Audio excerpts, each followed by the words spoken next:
Locating the enemy before they find you is the cornerstone of surviving expert difficulty in Menace. While going loud and unloading heavy machine gun right in the enemy's face is a great way to get your dopamine fix, there is another, quieter, yet incredibly satisfying way to play this game, and it is of course achieved by positioning and stealth. Today we will look at everything you need to know to be the ghost for your enemy. Starting with the basics so we can all get onto the same page, we will then look beyond the tooltips and dive deep into stealth mechanics, advanced positioning, gear metas and community-tested squad builds to help you understand this game's aspect better. Make sure to stick around until the end, because some of those tactics will completely change how you approach the game. Let's start with the absolute basics. Determining if a unit can be seen comes down to a simple tug of war. Here is the core equation governing unit's vision. Standard infantry unit has a base vision range of 9 tiles. Concealment is your armor against being seen. It shrinks observer's vision bubble. Detection is your armor piercing against the concealment. It strips stealth away. If unit gains concealment from deploying or otherwise. However, the observer has same amount of detection. Those two numbers cancel each other out. The observer will spot their target at the full range of their vision. Please note that the detection can never reduce concealment below 0. When a concealed unit is shooting any of their standard weapons, it gets revealed to your enemies no matter how high your concealment is. It will vanish again at the end of its turn, but the AI does remember where it last saw a unit and there is a risk that it will move to that position or blind fire it. In reality, this is quite rare as AI will prioritize sure hits and most damaging shots over off-chance attempts. The stealth game changes completely when you happen to get your hands on a silenced weapon. It can be rather hard to acquire, however, units with suppressed weapons will never be revealed to your enemy when shooting from concealment. Your enemy will never know where the shot came from. If we combine here the knowledge we've gained from the guide on cover, we can learn how to dance on the edge of enemy's vision undetected, and how to flank the enemy without having to go beyond the cover level itself. Where players get tripped up is how the cover provides concealment. Wikipage is not necessarily precise enough when it comes to this exact aspect of the game's mechanics. Community testing reveals that the game treats different types of cover very differently. Allow me to explain this further so that we can all get on the same page. There are 2 types of cover in the game: the in-between tile cover, like seen on the screen right now, as well as full tile cover provided by structures. How do they compare? Let's take a look at cover between tiles like sandbags or low walls. This cover does not show up on the minimap when you plan your missions. If you want concealment bonus, the golden rule here is you must hug it. That type of cover only provides the concealment bonus if your unit is pushed directly up against that flat side of the cover. It does not cast a stealth shadow per se behind it. If you step 1 tile back, it provides 0 concealment. Second, we have structures. These are the physical objects that take up the whole tile and provide cover from all sides. They can be targeted and they have their own concealment value. It can however be different to the level of cover they provide. The example of structures include rocks, junk piles, vehicle wrecks, 1x1 tree tiles, houses, and others. And yes, they do offer concealment, but it's part of the structure rather than the cover level, so while it can correlate with structures, cover value isn't always the same. Here's the kicker though. Unlike in-between tile cover, structures do cast a stealth shadow. So for example, if a large rock formation sits directly between a unit and an observer, the game then uses that rock's innate concealment value and adds it to the unit's value behind the rock, even if the unit isn't hugging it. Let's take a look at this example. Right about now our allies will fire towards the enemy we cannot see just yet. They are hiding behind those 2 little houses, and Carda cannot see them just yet. Carda has 9 vision and 1 detection, meaning that she can currently negate 1 concealment from the enemy. Their unit is expected 5 tiles to the west and 8 to the north. Technically, they should be inside the shape of our vision cone, To explain this better, did you make a note of how weird the shape of the vision on Pike was earlier on? Many players assume our vision extends 9 tiles all around our unit. Well, that's not the case, and it's a main giveaway that Menace calculates the true Euclidean distance.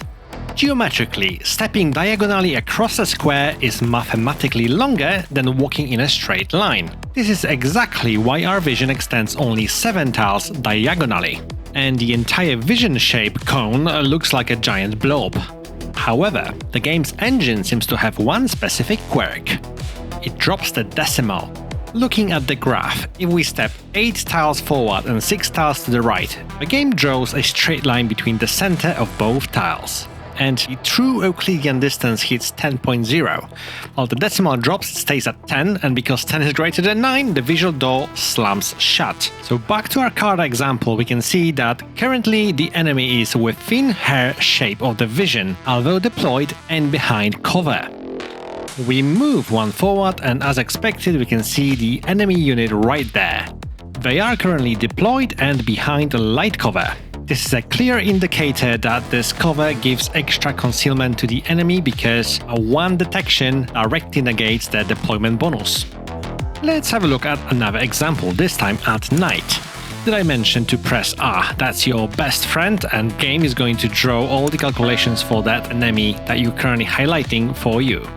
Let me draw your attention to one of those 3 tiles which currently enemy cannot see. Why is that? Well, this is because the enemy has a vision of 7 and it passes through at least one additional 3 tile, casting Concealment Shadow before it reaches its final destination. This helps to hide this tile completely from the preying enemy eyes.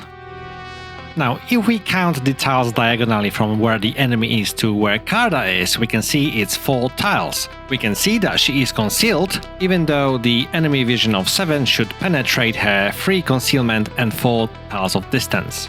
But now we remember to do the math, and the true distance is actually 5.66 tiles away. Simply 5 after rounding down, which gives her that 1 additional tile of distance in order to stay concealed. We can see in between tile cover not giving the bonus to conceal diagonally, and the final mystery in this screenshot would be why would enemy see our allied forces? Well, that's not the case. The game is not really showing this from this perspective, it just shows that it's visible to us as it's a completely separate entity and not one of our teams. Please mind that this entire chapter 2 is only a working theory, and it's a consensus based on the top tier community findings. Menace has a really complex system under the hood, therefore if you know something that I've shared today is not accurate, do let me know in the comments. Besides, you know what they say, if in doubt, just press R.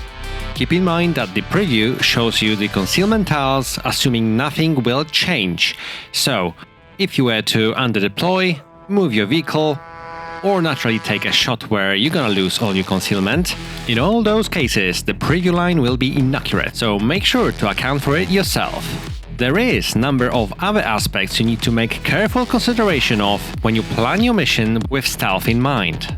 First, we have complete line of sight blockers. Those are usually large buildings more than 3 by 3 tiles large. Walls and bunkers share the same feature. Peeking around the corner can get you instantly discovered by a nearby enemy. If you want to remain undetected, make note of where the towers are when you plan your missions. They do provide +3 to vision and +2 to detection, so you would ideally want to approach the enemy where they are not present. Simply stay away. Entering the tower yourself reduces your concealment by 5.